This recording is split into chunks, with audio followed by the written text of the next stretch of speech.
ልክ በዚህ ሰዓት ከቅድስት ቤተክርስቲያናችን ሰበር መረጃ ተሰምቷል። እፎይ መገደል አለበት። የቅድስት ቤተክርስቲያንን ክብር የሚነኩ ጀማል መሐመድ እንዲህ ብሎ ጽፏል። ይሄንን ገብታችሁ ተመልከቱ።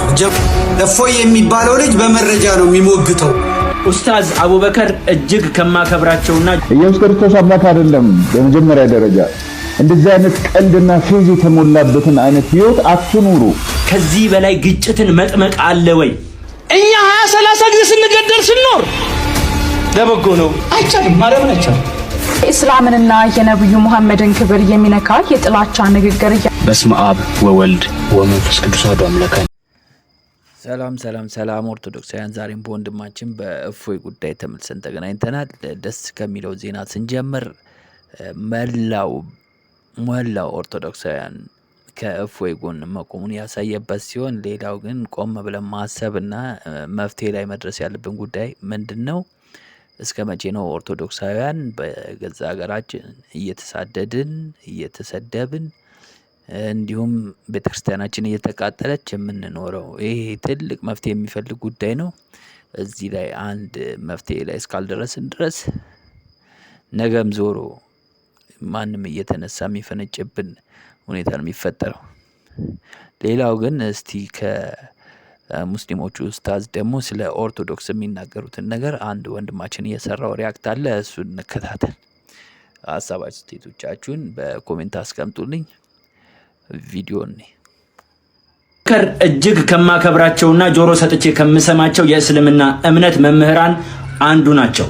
በሰሜን ወሎ አቡነ ኤርሚያስ ጥሪን ተከትሎ በሚሊኒየም አዳራሽ ጎፈንድሚ ላይ ተገኝተው አብሮነታቸውን በዚህ ልክ አሳይተውናል።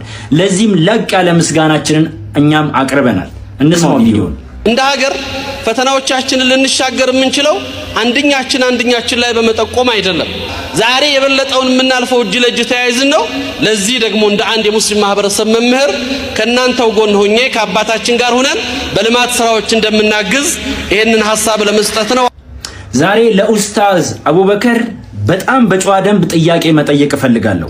ይህ ጥያቄ ደግሞ እነሱ ጋር ይደርስ ዘንድ ደግሞ ሁላችሁም ሼር፣ ኮፒ ሊንክ፣ ሪፖስት እንድታደርጉልኝ። ኡስታዝ አቡበከር በመጅሊሳቸው ተገኝተው መግለጫውን አንብበውልናል። የራሳቸውንም ሐሳብ ሲሰጡ አስተውለናል። ለምሳሌ ይሄንን ቪዲዮ ማለት ነው። ግን ድፍረቱኛል የክርስትና እምነት ተከታይ ወገኖች ቤተ ክህነት እስልምናን ስንሰብክም ስናስተምር ሰዎች አምነውበት እንዲመጡ እንጂ ሰዎችን አስገድደን እንድናዝ የታዘዝንበት ዲን አይደለም። አድርገንም አናውቅ።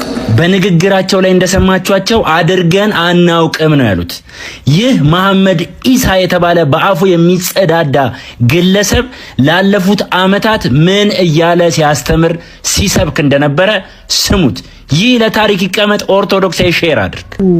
ቤተክርስቲያን ይሰራልን እንዲህ አይነት ቤተክርስቲያን የኦርቶዶክስ ተዋህዶ እየተባለ ታቦት እየገባ የሚቀመጥበት ሁሉ ለመተትና ለድግምት ለጥንቆላ ነው ማለት ነው።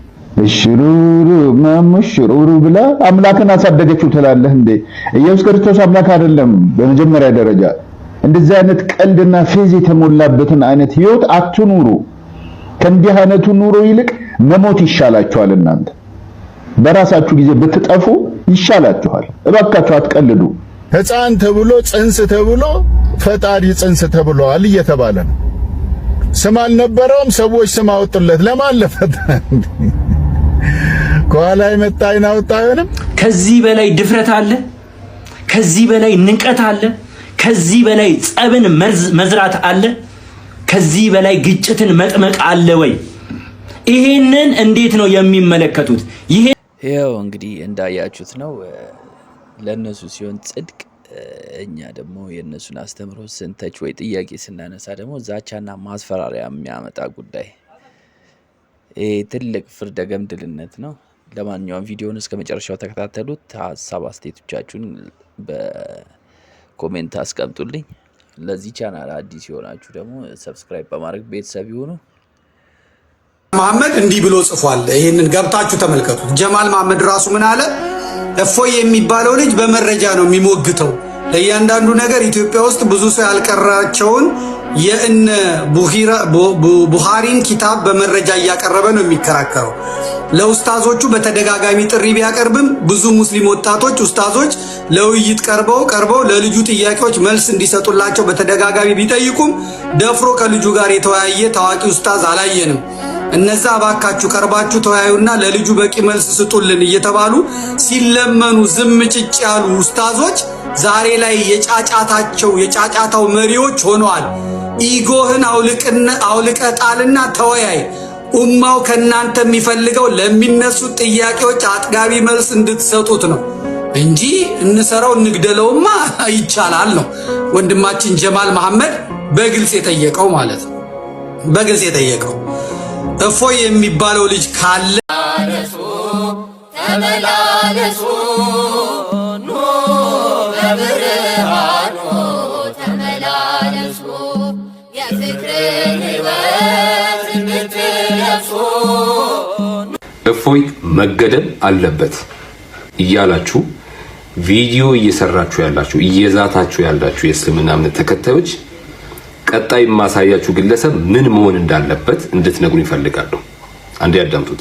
ኢየሱስ ክርስቶስ እብድ እንደነበረ መጽሐፍ ቅዱስ በዮሐንስ ወንጌል ምዕራፍ 11 ላይ በግልጽ ቋንቋ ይናገራል ማለት ነው። እንዲህ በማለት በአእምሮም ታወከ ተብሎ ለኢየሱስ ክርስቶስ ተነግሯል። በአእምሮ መታወክ ማለት አበደ ወይም እብድ ነው ማለት ነው። ስለዚህ ኢየሱስ ክርስቶስ እብድ ነበር ማለት ነው። እሺ በቃል እንግዲህ እንደሰማችሁት ነው። ይህንን ጥያቄ መጠይቀው እፎይ ላይ እንገላለን የሚል ዛቻ ቪዲዮ እየሰራችሁ ያላችሁና ይታሰርልን እያላችሁ ያላችሁ የእስልምና እምነት ተከታዮች ነው። ይሄ የእስልምና እምነት ተከታይ ምን ይደረግ ትላላችሁ? እስቲ ንገሩ። እናንተ በጣም የምንወዳቸውን የምናከብራቸውን ነብያችንን ነካ፣ ክብራቸውን ነካ ብላችሁ ካልገደልን ካላሳሰርን ካላችሁ ለኛ ለክርስቲያኖች ደግሞ ከምንም ነገር በላይ የሆኑ ሃይማኖታችን ውስጥ ካሉ መጽሐፍ ቅዱስ ላይ ከተጠቀሱ ቅዱሳን በላይ የሆነውን አምላካችንን በዚህ ልክ እግዚአብሔር ይቅር ይበለውና ይሄ ተራና ቀፋፊ ግለሰብ እንደዚህ ከፍ ዝቅ አድርጎ አምላካችንን የተሳደበውን ምን እናድርግ እስቲ ንገሩ። እናንተ ተነኩብን ያላችሁት ነብያችሁን ነው። አምላካችሁን ወይንም ፈጣሪያችሁን ሳይሆን ነብያችንን በሃይማኖታችን ላይ ትልቅ ቦታ ያላቸው ነብያችንን ነካ ነው ያላችሁት። እኛስ ፈጣሪያችንን በዚህ ልክ ይሄ ተራ ግለሰብ እንደዚህ ከፍ ዝቅ አድርጎ የተሳደበውን ምን እናደርግ እስቲ መልሱልኝ። አንድ ሀቅ ልንገራችሁ። ባለጌ ልጅ ያላት እናት የሌላውን ልጅ ሄዳ ባለጌ ብላ የመስደብ ሞራሉ የላትም። ለምን? የሷም ልጅ ባለጌ ስለሆነ። እንደ እስልምና እምነት ተከታይ እፎይ ላይ ጣትን ከመቀሰር በፊት እንደዚህ አይነት ባለጌ የእናንተ እምነት ውስጥ እንዳለ ማወቅ ነበረብን። ስለዚህ የሚያስማማን ነገር ምንድነው ወደሚለው ብንመጣ ነው የሚሻለው። እሱ ምንድነው? የየትኛውም ቤተ እምነት አስተምሮ የራሱ እውነት የሌሎችን በማንቋሸሽ ሌሎችን ከፍ ዝቅ በማድረግ እንዲነገር አይፈቅድም። የየትኛውም ቤተ እምነት አስተምሮ ወይንም ዶክትሪን።